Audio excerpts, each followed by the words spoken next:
Moi, je suis journaliste à Amiens depuis 18 ans. Et 17. Et ça fait 17 ans qu'on rencontre des Goodyear, qu'on parle avec des gens de chez Goodyear et puis tout ça. Encore plus depuis que la lutte a démarré en 2007. Mais enfin déjà c'était une boîte qui se bagarrait bien avant. Donc voilà, il y a un bénévole, Fakir, qui vient toutes les semaines et qui est un ancien salarié de Goodyear, qui est le premier que j'ai rencontré, qui s'appelle Stéphane. Et puis après on a rencontré des tas de gens. Ce matin je parlais d'un mec qui s'appelle Patrick, qui a perdu ses doigts chez Goodyear.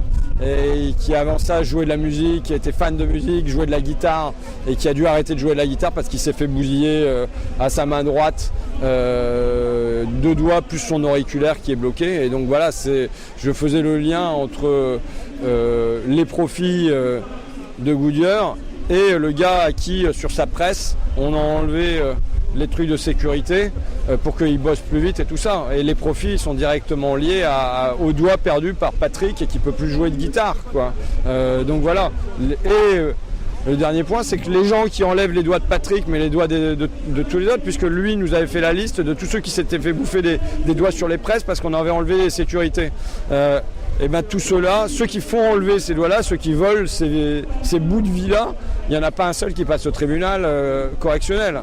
Donc voilà, l'injustice elle est là. Donc on est aux côtés des Goodyear, mais voilà, ils nous ont dit est-ce que vous pouvez être là, et pour nous c'était évident et on aurait été blessés qu'ils ne nous le demandent pas, quoi. Malheureusement, j'ai pas l'impression qu'il y a un seul jour où pour le gouvernement l'ennemi a été la finance. Pour le candidat Hollande, il l'a déclaré un jour, mais il n'en a pas fait son ennemi un seul jour. Donc la liste des promesses non tenues par Hollande, de toute façon, elle est tellement longue que bon, ça vaudra le coup de le faire, mais il y a eu une reddition immédiate, il y a eu un non-combat. Moi, je dis toujours, on ne peut pas reprocher à quelqu'un de gauche d'échouer. Parce que c'est une situation compliquée, on a les médias contre soi, on a la Commission européenne, on est dans une situation qui est compliquée. Mais on peut lui reprocher de ne même pas avoir essayé. Et là en l'occurrence, Hollande n'a même pas essayé. Bon, je ne sais pas pour qui c'est une surprise, mais voilà.